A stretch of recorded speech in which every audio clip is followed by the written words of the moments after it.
Shalom, perkenalkan nama saya Yarman Wanizai. Saya mahasiswa Sekolah Tinggi Teologi Anugerah Misi Nias Barat semester 5 program studi teologi NIM 08012301. Dalam hal ini saya akan menyampaikan materi tentang pneumatologi sebagai bagian dari tugas dalam mata kuliah Teologi Sistematika 4 yang diasuh oleh Ibu Erlina Waruwu Magister Teologi. Baik, langsung saja saya akan menyampaikan materi tentang pneumatologi. Pada bab ini ada beberapa bagian yang saya akan paparkan. Yang pertama, definisi pneumatologi. Kedua, personalitas Roh Kudus. Ketiga, keilahian Roh Kudus. Keempat, atribut-atribut ilahi Roh Kudus. Kelima, karya ilahi dari Roh Kudus. Keenam, representasi Roh Kudus. Ketujuh, pelayanan Roh Kudus dalam Perjanjian Lama. Kedelapan, Roh Kudus mendiami manusia secara selektif. Kesembilan, kemampuan untuk melayani. Kesepuluh, relasi Roh Kudus dengan Kristus. Kesebelas, kehidupan dan pelayanan Kristus. Kedua-belas, dosa melawan Roh Kudus. 13, penyertaan Roh Kudus. 14, baptisan sebagai karya Roh Kudus. 15, karunia-karunia Roh Kudus. 16, deskripsi dari karunia-karunia rohani. Dan terakhir yaitu pemenuhan oleh Roh Kudus. Baik, saya akan menjelaskan satu persatu. Yang pertama yaitu definisi pneumatologi. Secara etimologis, kata pneumatologi berasal dari dua kata dalam bahasa Yunani, yaitu kata pneuma yang berarti angin, nafas, roh, dan roh. Kedua, kata logos yang berarti perkataan, ilmu, dan pengetahuan. Dua kata tersebut digabung menjadi satu pengertian, yaitu ilmu atau pengetahuan yang mempelajari tentang Roh Kudus. Roh Kudus dalam bahasa Ibrani yaitu ruah yang berarti angin, udara, hawa, dan dalam bahasa Yunaninya yaitu pneuma yang artinya yang adalah kata netral. Pada awal sejarah gereja, Arius menyangkali personalitas Roh Kudus. Ia mengatakan Roh Kudus hanya merupakan suatu pengaruh yang keluar dari Bapa, maka dapat perlu mempelajari tentang Roh Kudus tersebut. Yang kedua yaitu personalitas Roh Kudus. Personalitas Roh Kudus terdapat beberapa bagian, yaitu Roh Kudus memiliki sifat-sifat dari suatu pribadi. Yang pertama yaitu memiliki akal budi dan kecerdasan. Dikatakan bahwa Roh Kudus menyelidiki segala sesuatu dalam 1 Korintus pasal 2 ayat 10.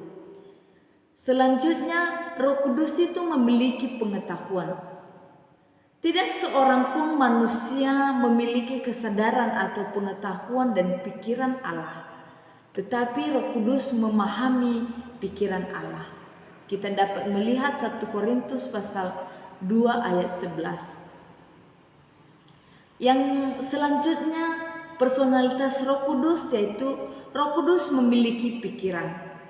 Bahkan sebagaimana Roh Kudus mengenal Bapa, demikian pula Bapa mengenal pikiran Roh Kudus. Kita bisa melihat Roma pasal 8 ayat 27. Kata pikiran dalam bahasa Yunani yaitu phonema, berarti cara pikir, pola pikir, tujuan, aspirasi, perjuangan, dan secara jelas mengindikasikan bahwa Roh Kudus memiliki akal.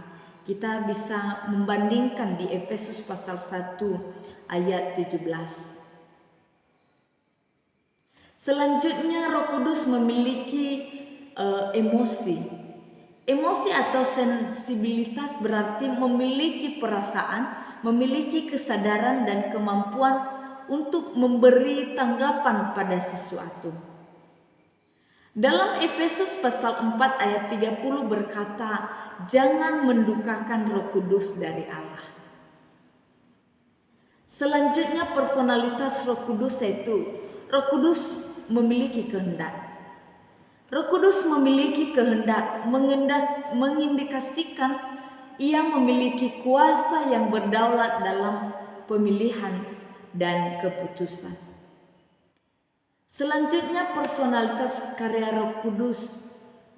Karya-karyanya menginformasikan personalitasnya. Yang pertama, Roh Kudus mengajar. Sebelum Tuhan Yesus meninggalkan murid-muridnya, ia mendorong mereka dengan mengatakan kepada mereka bahwa ia akan mengutus penolong yang lain. Dalam Yohanes pasal 14 ayat 16. Yang lain menekankan bahwa Roh Kudus akan menjadi penolong yang serupa dengan Kristus. Jadi karya-karya Roh Kudusnya karya-karya Roh Kudus yaitu salah satunya mengajar. Selanjutnya adalah Roh Kudus bersaksi, Roh Kudus membimbing, Roh Kudus meyakinkan, Roh Kudus melahirbarukan, Roh Kudus menjadi pendoa syafaat, dan Roh Kudus memerintah. Selanjutnya personalitas Roh Kudus atau pribadi Roh Kudus, posisinya menginformasikan personalitasnya. Yang pertama yaitu Roh Kudus dapat didukakan. Yang kedua, Roh Kudus dapat dihujat. Yang ketiga, Roh Kudus dapat ditolak. Keempat, Roh Kudus dapat didustai.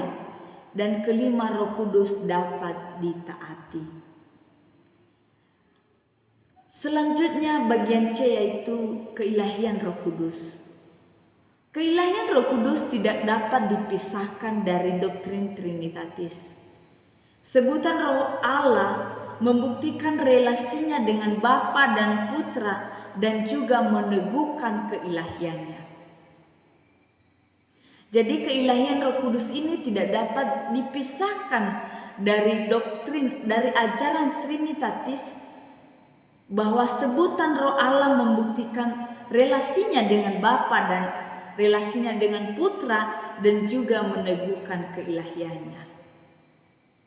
Selanjutnya yaitu atribut-atribut ilahi Roh Kudus. Ada beberapa atribut-atribut daripada Roh Kudus. Yang pertama yaitu hidup. Sebagaimana Bapa dan Putra memiliki hidup, demikian juga Roh Kudus memiliki hidup pada dirinya. Yang kedua, Maha Tahu. Roh Kudus juga menyelidiki kedalaman Allah. Dia Maha Tahu. Yang ketiga, Maha Kuasa. Roh Kudus dilihat dalam penciptaan. Roh Kudus memberikan kehidupan pada ciptaan. Dia itu Maha Kuasa. Keempat, Dia Maha Hadir. Kelima, Roh Kudus kekal. Keenam, Roh Kudus memiliki kekudusan. Keenam, Roh Kudus memiliki kasih. Dan selanjutnya, Roh Kudus memiliki kebenaran. Selanjutnya yaitu karya ilahi dari Roh Kudus. Ada beberapa karya dari Roh Kudus. Yang pertama yaitu pencipta. Kedua, keilahian Kristus. Ketiga, inspirasi kitab suci. Keempat, regenerasi. Kelima, perantara. Keenam, pengudusan. Dan terakhir, penolong orang-orang kudus. Selanjutnya yaitu representasi Roh Kudus atau gambaran pribadi dan karya Kristus. Yang pertama yaitu pakaian, kedua merpati, ketiga jaminan, keempat api, kelima minyak, keenam meterai, selanjutnya air, dan terakhir angin. Bagian selanjutnya yaitu pelayanan Roh Kudus dalam Perjanjian Lama. Orang-orang percaya dalam Perjanjian Lama juga akan mengalami regenerasi. Orang-orang itu diperintahkan untuk memperbaharui Perbaharuilah hatimu dan rohmu, menunjukkan bahwa orang-orang dalam perjanjian lama menunjukkan regenerasi oleh Roh Kudus. Selanjutnya yaitu Roh Kudus mendiami manusia secara selektif. Ada beberapa bagian tentang Roh Kudus mendiami manusia secara selektif. Yang pertama itu Roh Kudus mendiami sebagian orang di perjanjian lama. Kedua, Roh Kudus turun atas sebagian orang di perjanjian lama. Selanjutnya, Roh Kudus memenuhi sebagian orang di perjanjian lama. Bagian selanjutnya yaitu kemampuan untuk melayani. Kemampuan yang diberikan termasuk kemampuan untuk mengerjakan pekerjaan artistik untuk tabernakel dan bait suci, kemampuan untuk memimpin bangsa, dan kekuatan secara fisik. Bagian selanjutnya yaitu relasi Roh Kudus dengan Kristus. Roh Kudus akan tinggal pada Mesias dan memberikan hikmat, kekuatan, dan pengetahuan yang memiliki kuasa yang besar. Selanjutnya, kehidupan dan pelayanan Kristus. Kehidupan dan pelayanan Kristus. Yang pertama, pengurapan ini menunjukkan Yesus adalah Mesias dan Raja Israel. Yang kedua, memperkenalkan Kristus dalam pelayanannya di muka umum. Ketiga, keotentikan ilahi dari Yesus. Adapun dosa melawan Roh Kudus. Allah telah menyatakan, "Aku akan menaruh rohku atasnya." Melawan Roh Kudus itu adalah final dan tidak terampuni. Melawan Roh Kudus adalah dosa yang tidak bisa terampuni. Kita bisa melihat dalam Matius pasal 12 ayat 31 sampai 32. Di sana dijelaskan bahwa ketika kita melawan Roh Kudus, menghujat Roh Kudus, maka itu adalah dosa yang tidak akan terampuni. Ini adalah firman Tuhan yang menegaskan kepada kita. Bagian selanjutnya yaitu baptisan sebagai karya Roh Kudus. Dibaptis dengan Roh Kudus, penuh dengan Roh Kudus. Roh Kuduslah yang melahirkan kembali orang-orang percaya.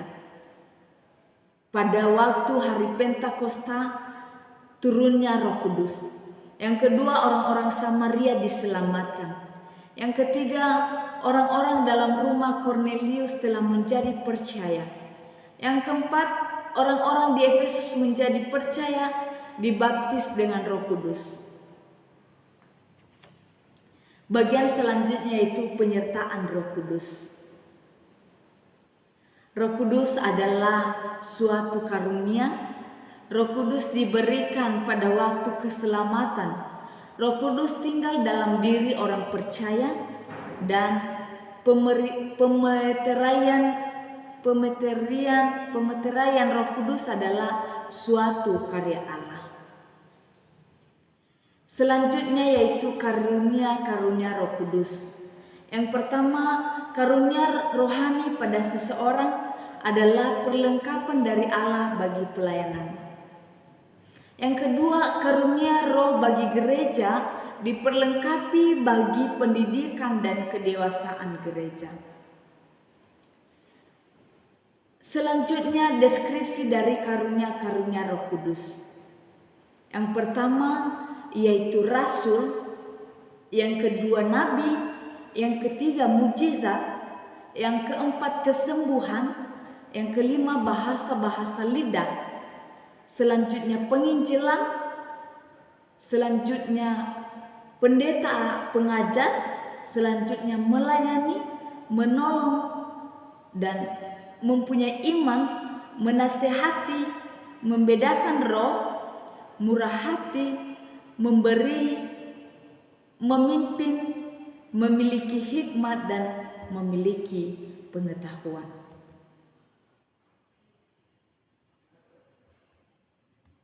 Selanjutnya, pemenuhan oleh Roh Kudus. Roh Allah yang menyertai adalah pribadi yang harus terus-menerus mengontrol dan mendominasi kehidupan. Pemenuhan oleh Roh Kudus terjadi karena esensial untuk kedewasaan orang percaya dan untuk pelayanan orang percaya. Ada 3 konsep yang dipenuhi oleh Roh Kudus adalah suatu perintah. Yang pertama suatu perintah, yang kedua bersyarat, dan ketiga berulang. Demikian yang bisa saya paparkan dalam presentasi ini, dalam materi ini. Saya ucapkan terima kasih. Shalom.